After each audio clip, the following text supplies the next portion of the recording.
Hi all, അസ്സലാമലൈക്കും. Welcome back to Silna's kitchen. ഇന്നത്തെ recipe നല്ലൊരു അടിപൊളി ടേസ്റ്റി ആയിട്ടുള്ള മുട്ട മസാല ചോറാണ്. ഏത് അരിയിൽ വേണമെങ്കിലും നമുക്കിത് തയ്യാറാക്കി കഴിക്കാവുന്നതാണ്. അതുപോലെ തന്നെ സ്കൂളിലേക്ക് കൊടുത്തു വിടാനാണെങ്കിലും ജോലിക്കൊക്കെ പോകുന്നവർക്കാണെന്നുണ്ടെങ്കിലും പെട്ടെന്ന് തയ്യാറാക്കി എടുക്കാൻ പറ്റുന്ന ഒരു അടിപൊളി ഐറ്റമാണ്. ഞാനിപ്പോൾ ഇത് റേഷനരി ചോറിലാണ് ചെയ്തെടുത്തിട്ടുള്ളത്. അപ്പോൾ ഇതെങ്ങനെയാണ് തയ്യാറാക്കുന്നതെന്ന് നോക്കാം. അതിനായി വീഡിയോ സ്കിപ്പ് ചെയ്യാതെ മുഴുവനായിട്ടൊന്ന് കണ്ടു നോക്കണേ. ഇതിനു വേണ്ടി ആദ്യം തന്നെ ഞാനൊരു 4 കോഴിമുട്ട ഇതുപോലൊരു ബൗളിലേക്ക് പൊട്ടിച്ചൊഴിച്ചു കൊടുക്കുന്നുണ്ട്.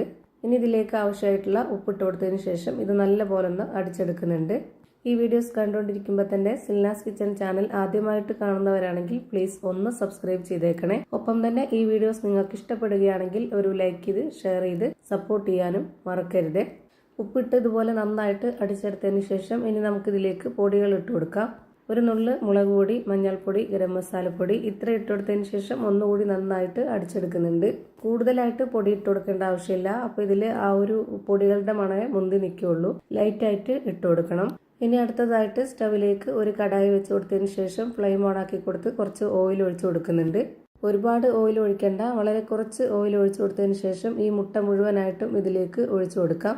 ഇതൊരു മീഡിയം ഫ്ലെയിമിൽ ഇട്ട് കൊടുത്തിട്ട് പെട്ടെന്ന് തന്നെ നമുക്ക് ഈ ഒരു സ്പാച്ച് കൊണ്ട് ഇളക്കി കൊടുത്തിട്ട് ഇതൊന്ന് വറുത്തെടുക്കാം. ഇതുപോലെ വറുത്തെടുക്കുമ്പോൾ ഒരുപാടങ്ങ് മൂത്ത് വെന്ത് പോവരുത്. പകുതി, അതായത് ഒരു മീഡിയം പരുവത്തിൽ വെന്ത് കിട്ടുമ്പോൾ തന്നെ നമുക്കിത് വേറൊരു പാത്രത്തിലേക്ക് മാറ്റാവുന്നതാണ്. ബാക്കി ഇത് മസാലയിൽ കിടന്ന് വെന്ത് കിട്ടാനുള്ളതാണ്. ഇപ്പം ഞാനിത് വേറൊരു പാത്രത്തിലേക്ക് മാറ്റി വെച്ചിട്ടുണ്ട്. ഇനി ഇതേ കടായിൽ തന്നെ കുറച്ചുകൂടി ഓയിൽ ഒഴിച്ചു കൊടുക്കാം. ഓയിലൊന്ന് നന്നായിട്ട് ചൂടായിട്ട് വരുമ്പോൾ ഇതിലേക്ക് ഉഴുന്നാണ് ഇട്ട് കൊടുക്കുന്നത്. ഇതുപോലെ ഒരു സ്പൂൺ അളവിൽ 1 സ്പൂൺ ഉഴുന്നും 1 സ്പൂൺ പരിപ്പുമാണ് ഇട്ട് കൊടുത്തിട്ടുള്ളത്. തൂരപ്പരിപ്പാണ് ഞാൻ ഇട്ട് കൊടുത്തിട്ടുള്ളത്. സാമ്പാർ പരിപ്പാണ് ഉള്ളതെങ്കിൽ അത് ഇട്ട് കൊടുത്താലും കുഴപ്പമൊന്നുമില്ല. ഇത് നമുക്ക് എണ്ണയിൽ നന്നായിട്ടൊന്ന് മൂപ്പിച്ചെടുക്കണം. ഇതുപോലെ നന്നായിട്ടൊന്ന് മൂത്ത് വരുന്ന സമയത്ത് വെളുത്തുള്ളി, ഇഞ്ചി കട്ട് ചെയ്തതാണ് ഇതിലേക്ക് ഇട്ട് കൊടുക്കുന്നത്. ഒരു 6 അല്ലി വെളുത്തുള്ളിയും അതുപോലെ തന്നെ ഒരു ചെറിയ കഷ്ണം ഇഞ്ചിയുമാണ് ഇതിലേക്ക് കട്ട് ചെയ്തിട്ട് കൊടുത്തിട്ടുള്ളത്. ഇനി ഇതിൻ്റെ ഈ ഒരു മസാലയ്ക്ക് ഏറ്റവും പ്രധാനമായിട്ടുള്ളത് ചെറിയ ഉള്ളിയാണ്. ഒരു 20ഓളം ചെറിയ ഉള്ളി ഇതുപോലെ കട്ട് ചെയ്തിട്ട് ഇട്ട് കൊടുക്കുന്നുണ്ട്. ഈ ഒരു മസാലയുടെ പ്രത്യേകത എന്ന് പറയുന്നത് ചെറിയ ഉള്ളിയിൽ തയ്യാറാക്കി എടുക്കുമ്പോഴാണ്. അതാണ് ഇതിൽ പ്രത്യേക ഒരു ടേസ്റ്റും മണമൊക്കെ കിട്ടുന്നത്. പിന്നെ ഇതിലേക്കൊരു 2 തക്കാളിയും അതുപോലെ തന്നെ 3 പച്ചമുളകും 3 ഉണക്കമുളകും കുറച്ച് കറിവേപ്പിലയും മല്ലിയിലയും എല്ലാം ഇട്ട് കൊടുത്തിട്ടുണ്ട്. ഇനി ഇതിലേക്ക് പൊടികൾ ഇട്ട് കൊടുക്കാം. 1/2 സ്പൂൺ അളവിൽ മുളക് പൊടി ഇട്ട് കൊടുക്കുന്നുണ്ട്. എരിവൊക്കെ ഓരോരുത്തരുടെ ഇഷ്ടത്തിനനുസരിച്ച് കൂട്ടിയും കുറച്ചൊക്കെ ചേർത്ത് കൊടുക്കാവുന്നതാണ്. ഞാനിവിടെ അത്യാവശ്യത്തിന് തന്നെ പച്ചമുളകും ഉണക്കമുളകും തന്നെ എരിവിന് ചേർത്ത് കൊടുത്തിട്ടുണ്ട്. പിന്നെ ഇനി ഒരുപാട് എരിവാവണ്ടെന്ന് കരുതിയിട്ടാണ് 1/2 സ്പൂൺ അളവിൽ മുളക് പൊടി ഇട്ട് കൊടുത്തിട്ടുള്ളത്. പിന്നെ ഒരു 1/4 സ്പൂൺ അളവിൽ മഞ്ഞൾപ്പൊടി, പെരിഞ്ജീരകപ്പൊടി, ഗരം മസാലപ്പൊടി, ആവശ്യത്തിനുള്ള ഉപ്പും കൂടെ ഇട്ട് കൊടുത്തിട്ട് നല്ലപോലെ ഒന്ന് ഇളക്കി യോജിപ്പിച്ചിട്ട് ഇതൊന്ന് അടച്ചു വെച്ച് വേവിച്ചെടുക്കുന്നുണ്ട്. 1 മിനിറ്റ് നേരം ഇതുപോലെ ഒന്ന് വേവിച്ചെടുത്തതിന് ശേഷം നമുക്കിതിലേക്ക് പിന്നെ വറുത്ത് വെച്ചിരുന്ന ആ ഒരു മുട്ട കൂടി ഇട്ട് കൊടുത്തിട്ട് നല്ലപോലെ ഇളക്കി കൊടുത്തതിന് ശേഷം വീണ്ടും ഒന്നുകൂടെ അടച്ചു വെച്ച് കൊടുക്കാം. മുട്ട ഇട്ട് കൊടുത്തതിന് ശേഷം ലോ ഫ്ലെയിമിൽ ഇട്ട് കൊടുത്തിട്ട് ഒരു 2 മിനിറ്റ് നേരം ഇതിലൊന്ന് വെന്ത് കിട്ടട്ടെ. അപ്പോൾ ആ ഒരു മുട്ടയിലൊക്കെ നല്ലപോലെ ഈ മസാലയുടെ ഒക്കെ മണവും ആ ഒരു ടേസ്റ്റൊക്കെ പിടിച്ച് കിട്ടുള്ളൂ. ഒരു 2 മിനിറ്റ് നേരം ഇങ്ങനെ ഒന്ന് വേവിച്ചെടുത്തതിന് ശേഷം പിന്നെ നമുക്കിതിലേക്ക് വേവിച്ച് വെച്ചിരുന്ന റേഷനരി ചോറ് ഇട്ട് കൊടുക്കാം.